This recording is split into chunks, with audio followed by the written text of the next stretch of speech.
Haluan ko lang naman to ng patatas.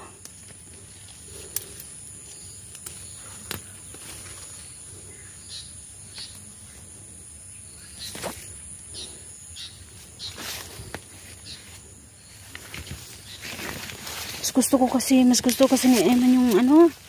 Ako rin mas gusto ko magluto pag maraming sitaw kasi sa patatas.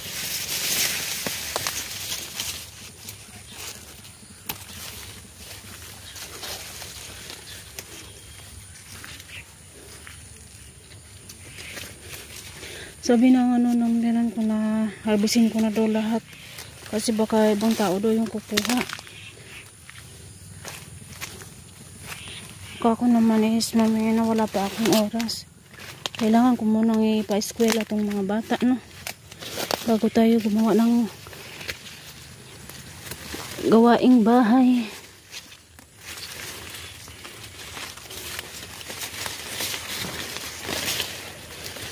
Yung kukunin ko ngayon is konti lang ha. Yung pangsakto lang natin sa sahog ng ating lulutuin ngayon.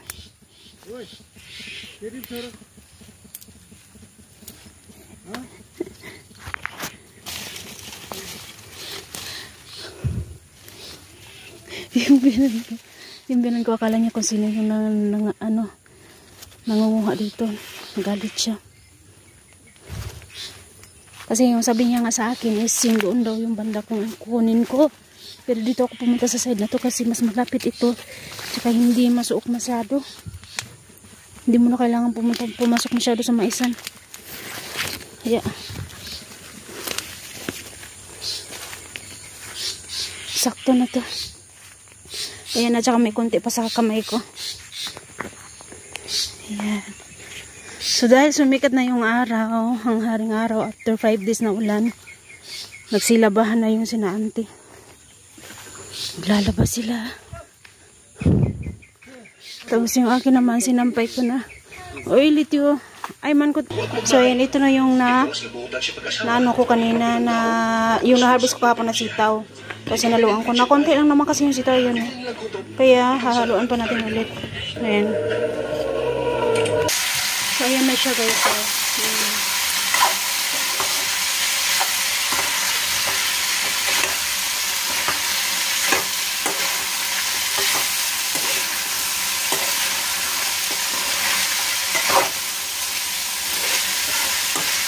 Hintayin na lang natin na maluto siya. Mamaya po ulit. Maghanap tayo ulit ng ng sitaw. Dito ba ako daban na maghanap o doon na lang sa kabila? Dito kasi masulok-sulok na to eh. Ito yung papunta sa school na rin. Doon na lang ako sa kabila para mas mabilis.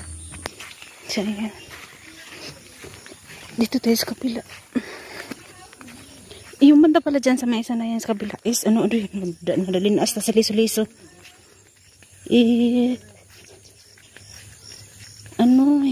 Pinutol na yung mga mais. Kaya ito na lang dito yung kulang. Pagpuputulin na to, malinis na tong daanan. Yan o. May nakuha akong sito kahapon, diba yung ko kay Aren, naghatid ako kay Aren. Tsaka nung nagsundo, konti lang naman siya. Si Ayman ayaw niya magdala ng tinapay. Gusto niya daw ngayon is yung yung gulay. Si Aren Ayman talaga, hindi talaga sila nagsasawa ng gulay. Mas gusto nila yung gulay. Gulay at saka yung prutas. Lalaki oh. Sinabihan naman ako ng binan ko kanina na yung doon daw yung kunin ko. Yung daanan papunta kina Aren ba sa school. Sabi ko doon mamaya na lang yun kasi baka malit yung mga bata at saka masulok yun. Kailangan mo talagang sumuok ba sa maisan.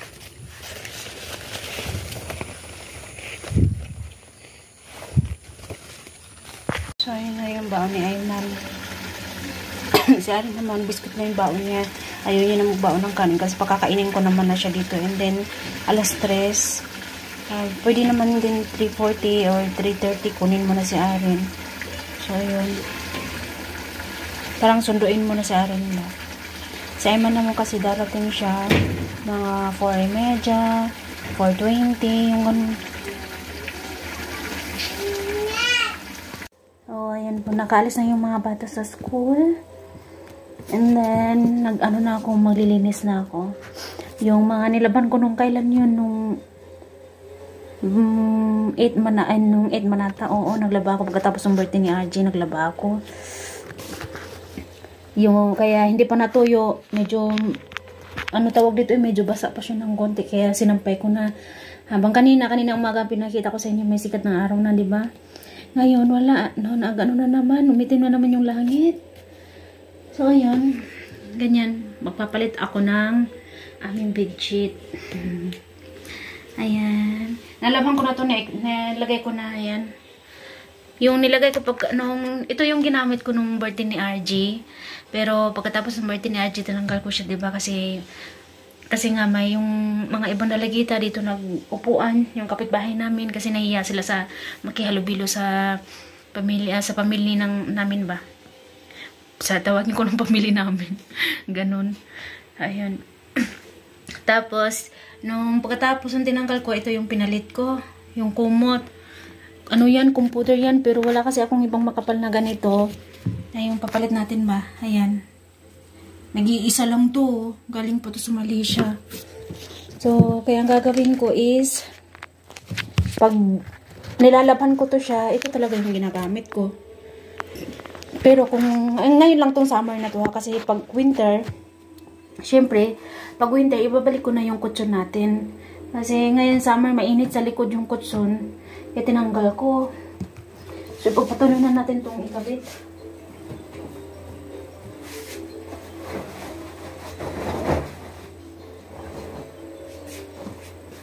Then, mag-ano pala ako guys, mag-tawag dito yung punda din, papalitan ko na rin.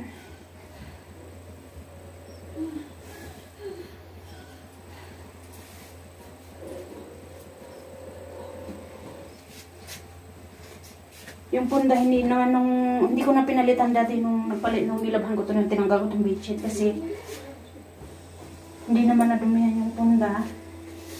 Yung bedsheet lang talaga yung tinanggal ko kasi dito sila nag-uupo. Dati ito yung mga bedsheet natin, ayan. So, papalitan natin sila nito. Pagdadalawa lang to ha, hindi siya yung apat na apat. Ito. Kasi yung una namin is apat. Yan. Yung una namin, pag dito nga ako. Yung una namin, apat. So, papalitan natin ng tagdadalaw to, isa dito, dalawa. Tapos ito rin, ibang kulay din. Dahil wala kami yung terno, wala. Yung apat. Sana yun.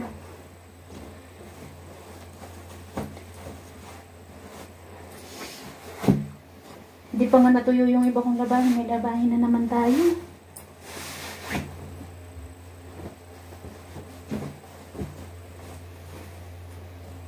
Si RG tulog na.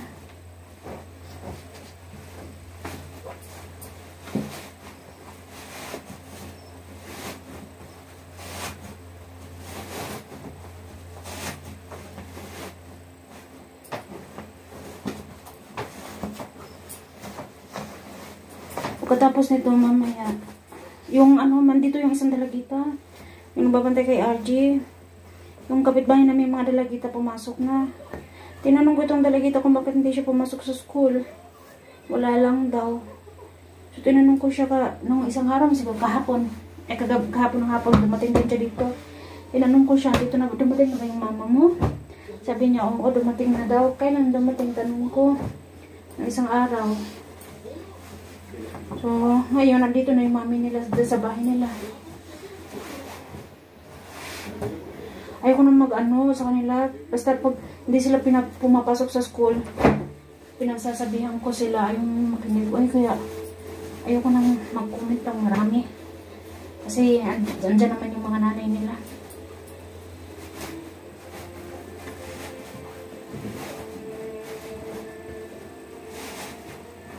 Nung dati si Ayman gusto nang Ang asawa ko papasukin sa same ng school ng mga dalagitang to. Sabi naman nung asawa ko na ayaw niya daw kasi daw hindi daw maganda yung paaralan nila. Hindi daw maganda magturo. Tapos, ano daw, hindi maganda magturo ng English din ba? Kasi yung sa school na Eman din naman kasi magtuturo sila, may English lesson din, yung ganun ba? Basta daw, maglaro lang daw yung, sa school ng mga dalagitan na to, laro lang yung marami, sabi ng asawa ko. At saka, pwedeng mag-absent anytime kung kailan mo gusto, yung ganun. Basta nasa sa'yo na yun. At saka, ano din, mahilig mamalo. Mahilig talaga sila mamalo dito ha. Kahit sila, sinong mga dalagitan to, sinasabihan ako na pinapalo din sila kapag hindi nila nagawa yung homework nila. Pinapalo din sila. So, sabi ko naman, kahit kayo, malalaki na kayo, dalaga na kayo, pinapalo pa rin kayo ng teacher niyo. Oo. Pinapahawak sa tenga, pinapaupo ng 50 times, upo tayo, mga ganun ba.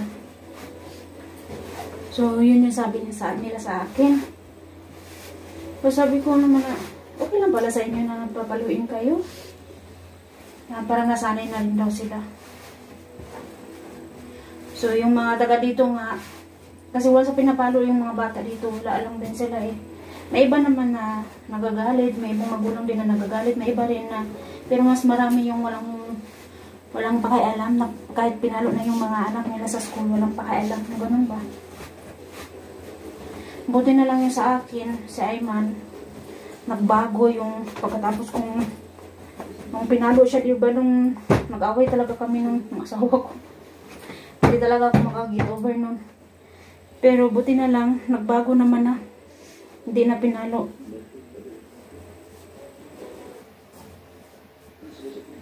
Kasi sinabihan ko sila sa kanila, ay nabawal yung mamalo. Ano yan, parang tawag dito, karapatan nilang turuan yung mga bata na magturo sila lang, nagturo lang ba kung makulit ba yung mga bata, pagsabihan nila yung gano'n. Kung hindi man makinig yung mga bata, ako yung pagsabihan nila yung gano'n. Magulang yung pagsabihan nila, hindi yung pag hindi nakinig sa kanila, papaluin na nila kaagad. May stick pa talagang nakatambay, yung gano'n ba.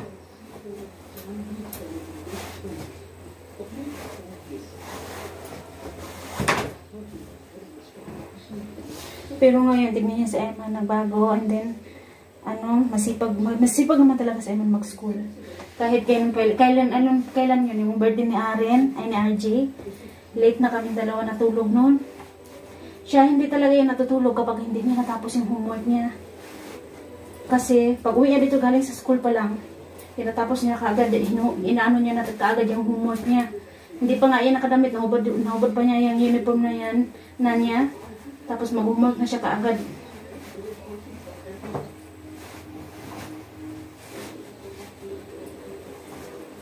Si Arin naman din, same lang din. Pag uwi din ni Arin, papahingahin ko lang saglit si Arin, tapos homework na. Kasi, para paggabi, pag gusto nilang matulog ng maaga, makakatulog sila or pagod sila para hindi na sila mahirapan pa. Ganun yung ginagawa ko pag uwi galing school, homework agad. Kasi sa Arin, minsan siya na talaga yung nagre-request sa akin na, Mama, saglit lang ha, pahinga muna ako, yung ganun. Minsan pagdating siya, Mama, saglit lang ha, kain muna ako ng biskwit, sabi niya.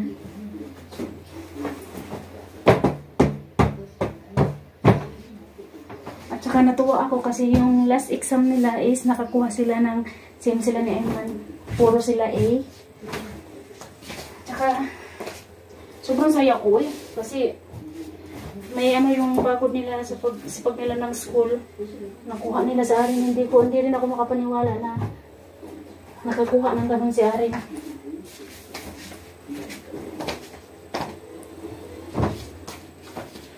Tsaka kahit always since umalis yung mga bata, umalis sila papasok sa school, pinagsasabihan ko talaga sila na huwag silang malikot sa school.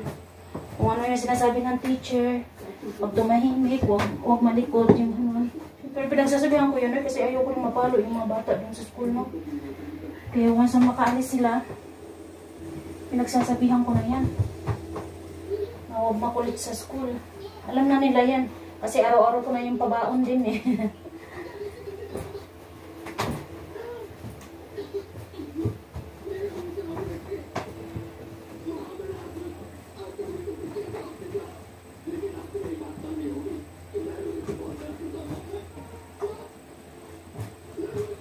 Okay na lang ako.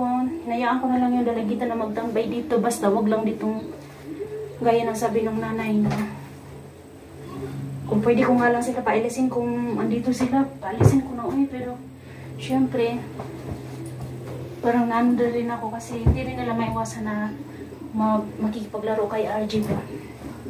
Kasi napamahal na sila kay RG. Sino ba naman hindi magpamahal kay RG na ang sarap-sarap kagatin. Sarap-sarap kagatin ni RG.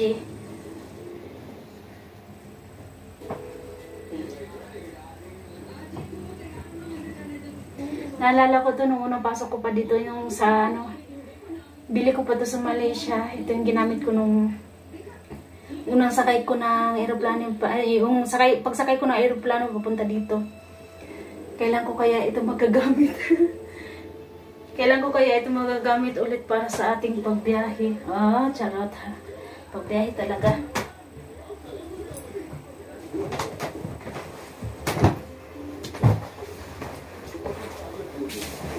So, yan na siya. Siyempre, lalagay ko ulit.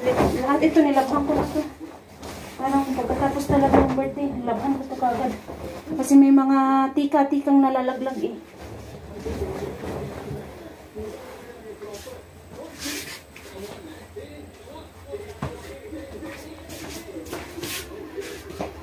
Malakas kumapit yung tika nila. Bago nila alam na pag may yung bigas ba, nilagyan nila ng pangkulay nila ng pula. Malakas kumapit. Ang hirap tanggalin. Ito na nga sa lamesa, oh. Nagpula-pula. Ang hirap tanggalin. Kahit pa sabunan mo. Pero pag sa damit naman, nawawala.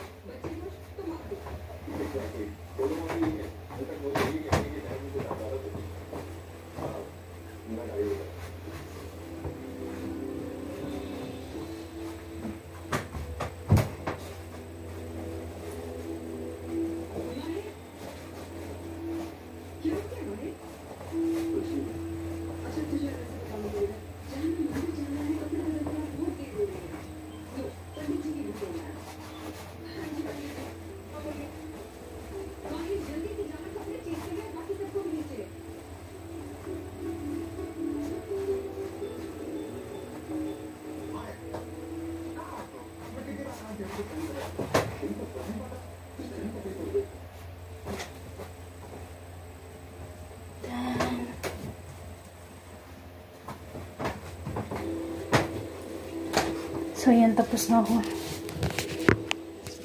Ayun, hinahayaan ko lang itong dalagitan na pumupunta dito. Basta manood lang siya ng TV. Huwag lang siya dito magstay ng matagal kasi ayaw kung may marinig ako ulit about sa nanay niya. Na nagalit yung nanay niya. Kasi syempre ako umiwas din ako, no. At saka pinasabihan ko na talaga yung mga dalagita. Pero balik talaga pa rin sila ng balik dito. Minsan pag nanonood sila ng TV. Tsaka, minsan hinaano nila si RJ.